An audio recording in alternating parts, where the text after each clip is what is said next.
Et bonjour à toutes et à tous, j'espère que vous allez bien. Bienvenue pour cette quotidienne du 19 février. Aujourd'hui, on va voir si les alts vont décoller et on va aussi faire un tour sur Cubic. Cubic qui a été la vidéo la plus regardée de ma chaîne. Bon, j'en parlerai plus tard, mais en tout cas, Cubic est en feu, ça c'est clair et net. Et on va aller faire un tour sur les news du jour et plein de setups d'altcoins qui sont très intéressants.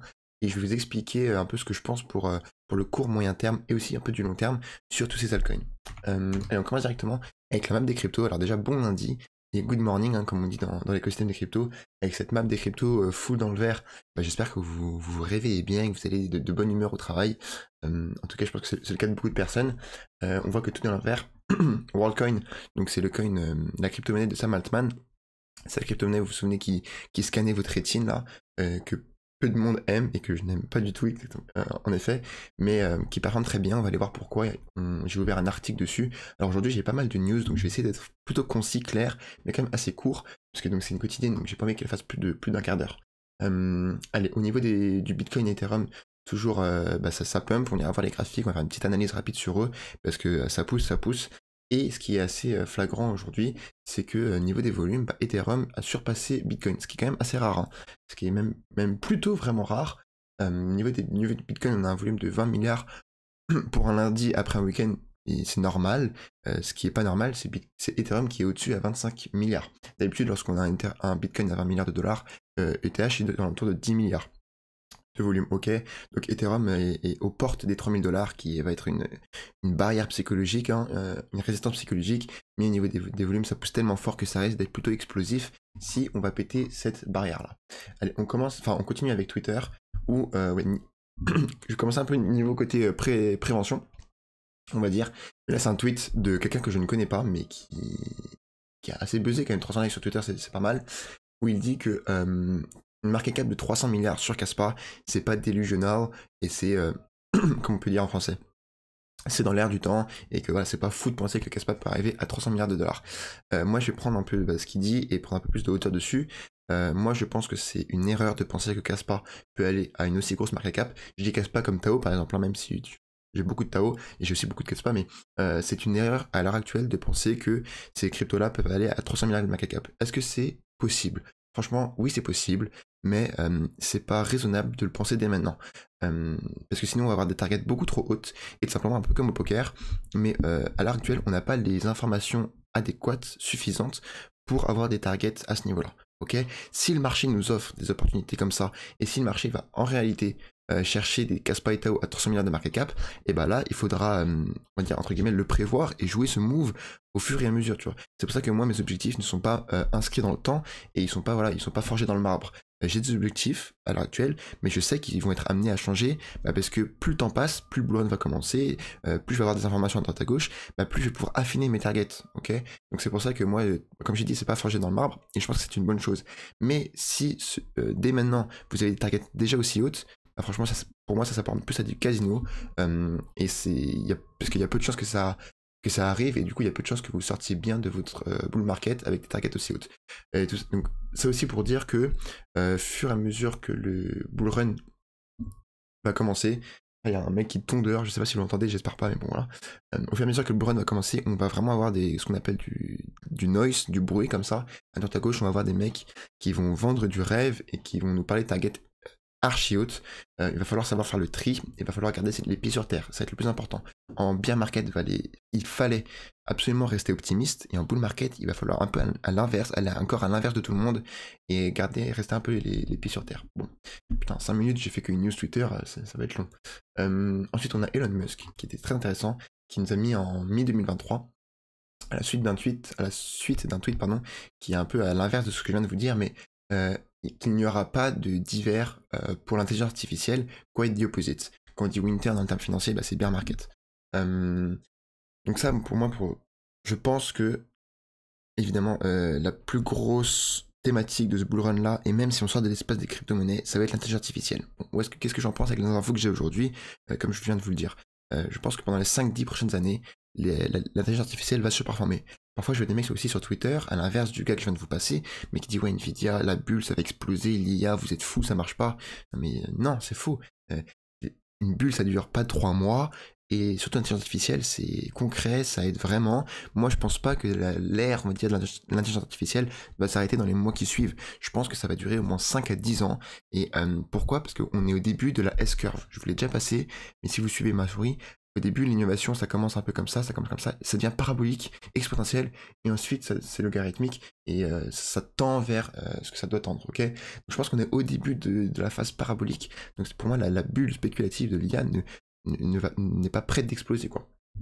Après, évidemment, elle va exploser en crypto.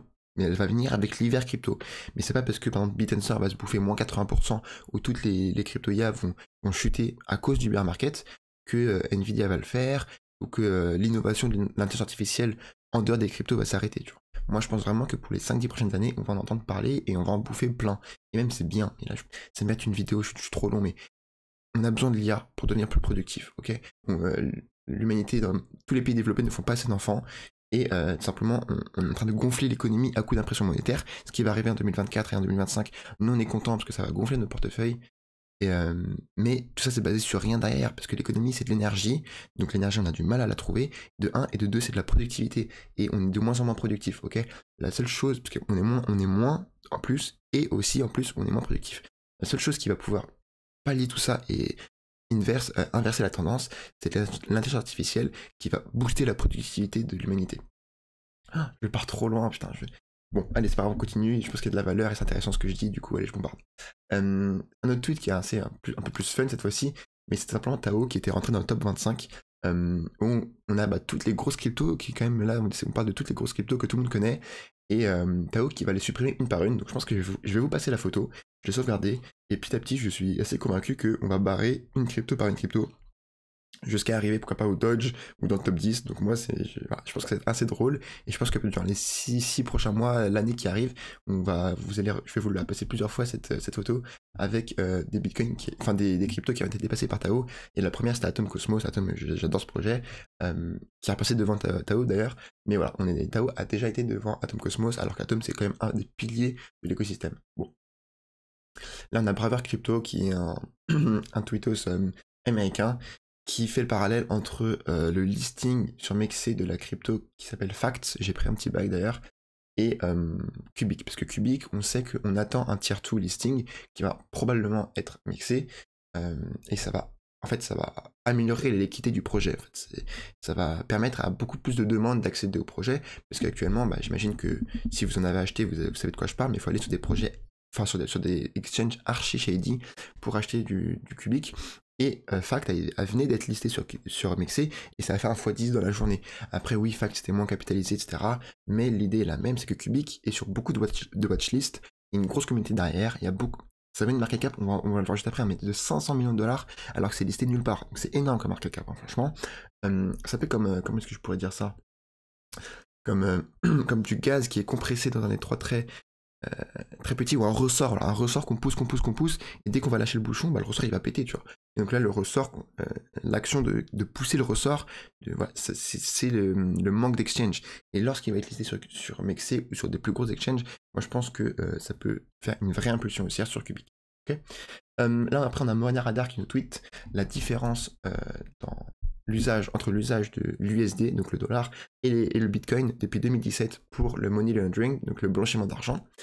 Moi, j'imagine que ces stats sont bonnes, je vais pas aller les check, comme ça je suis honnête avec vous, mais ça me semble énormissime, ça me semble trop gros, parce que là on parle de 20 000 milliards de dollars qui ont été blanchis depuis 2017, car ce dollar, 20 000 milliards de dollars, même si ça fait 7 ans, pour moi ça me semble trop gros. Alors je me demande, est-ce que ce ne serait pas un abus de langage, est-ce que ce ne serait pas le volume?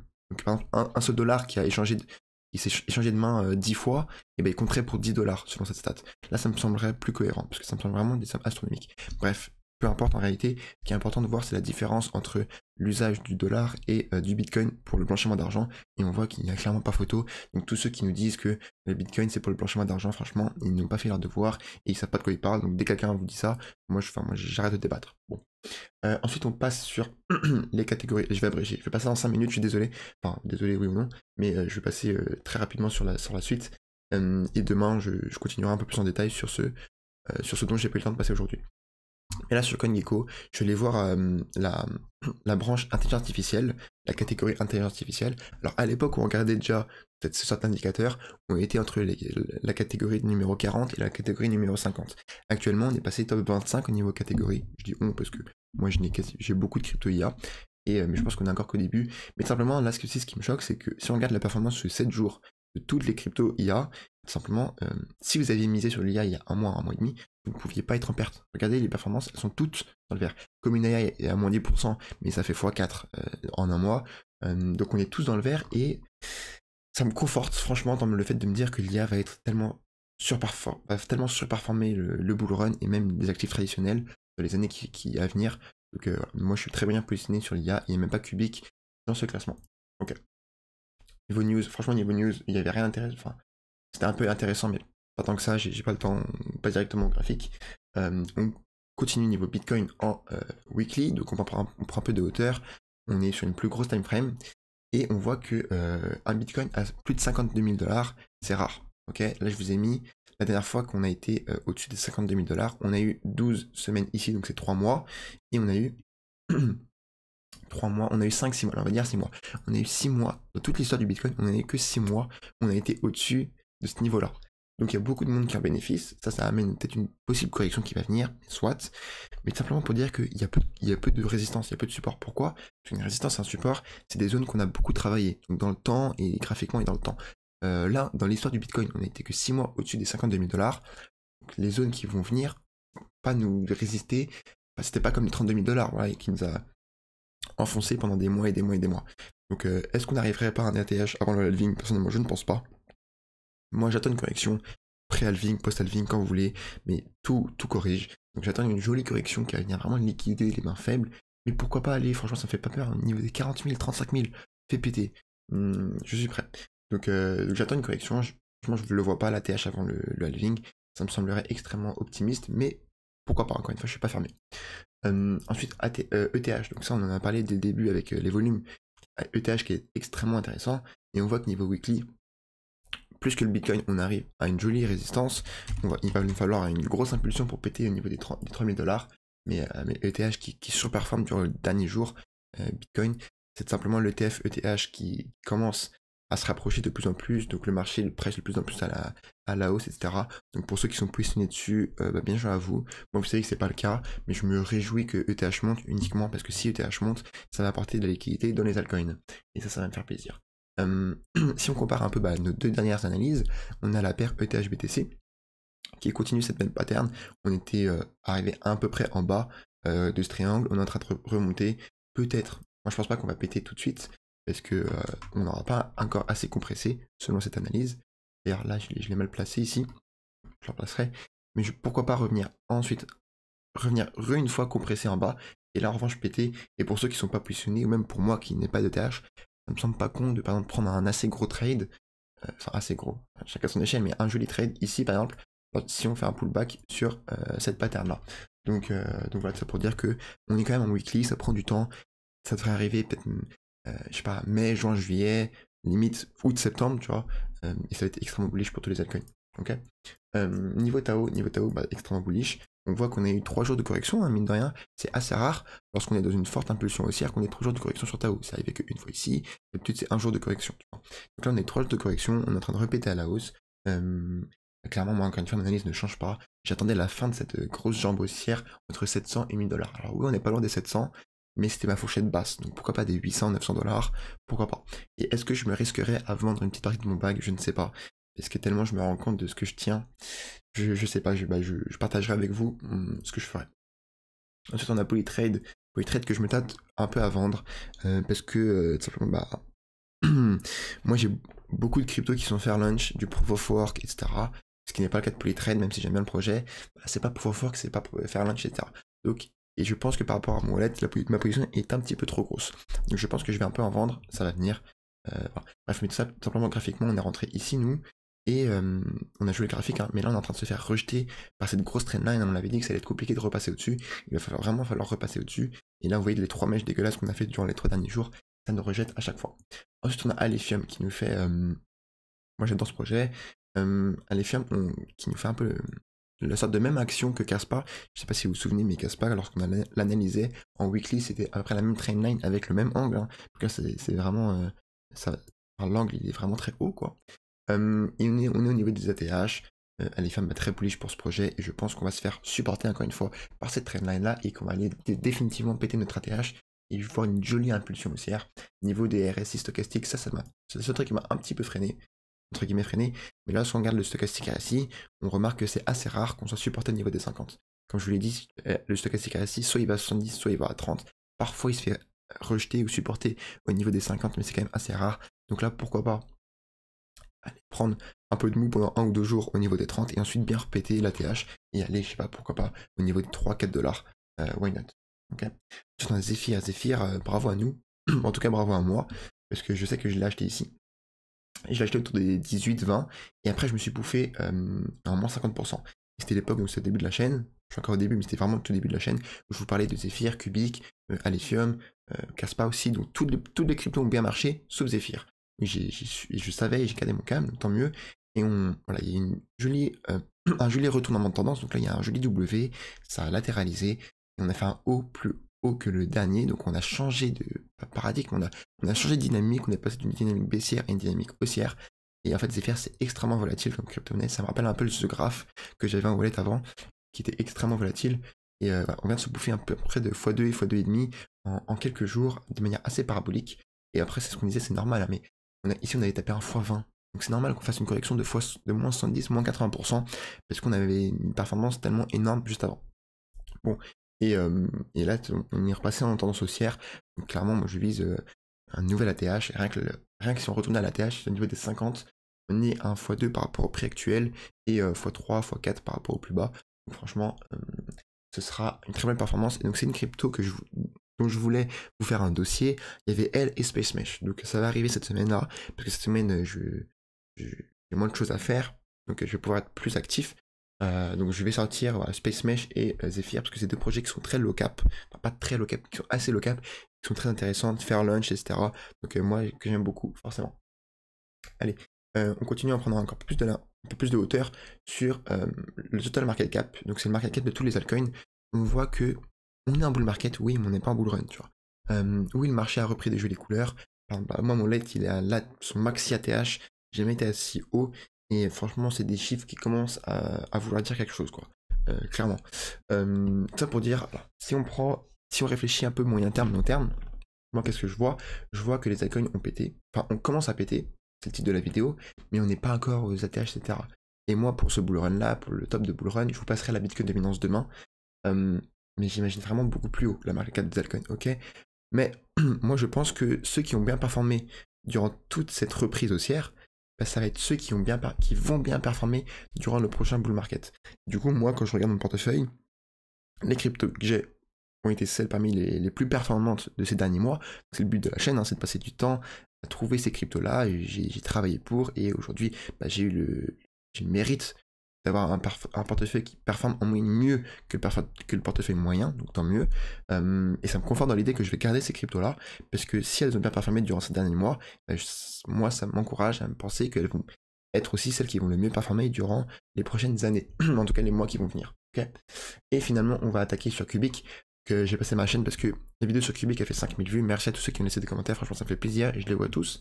Donc je suis content que ça ait apporté de la valeur et je pense que ça l'a fait. Et tout simplement, il y a rien sans rien. Hein. Qu'est-ce que je peux dire? Il n'y a rien. Si j'ai 5000 vues sur cette vidéo là, c'est parce que c'est la vidéo que j'ai le plus travaillé et c'est simplement la vidéo qui a dû vous apporter le plus de valeur. Donc voilà, le travail ne ment pas. Donc ça me fait plaisir. Et suite à cette vidéo là, on était vers ici, il me semble. C'était il y a 2 semaines, on a Cubic qui pète tous les records, moi qui tire, qui est passé devant Kaspa durant mon let. Je pense pas que ça va durer parce que je pense que Cubic va corriger un jour ou l'autre, mais en tout cas là il est devant Kaspa sur mon let. On est passé à un market cap de 300-ish millions à plus de 500 millions, c'est énorme.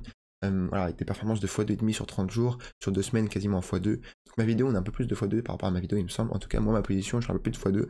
Donc ça fait plaisir et tout simplement on attend le listing sur Mexc et on voit que au niveau, si on fait une petite analyse graphique de quoi faire comme dirait GMK, mais on a une impulsion haussière, une consolidation, impulsion haussière, donc c'est en gros on monte en escalier, on n'a pas de correction tellement il y a de demandes, tu vois.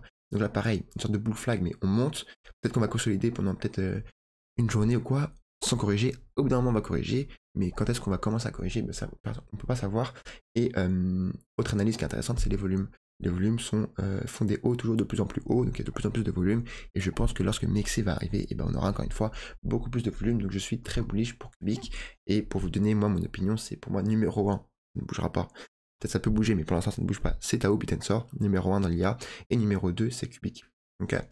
Du coup, écoutez, voilà, ça fait 20 minutes que je fais ma vidéo, donc il y avait beaucoup de valeur, donc j'étais assez concis.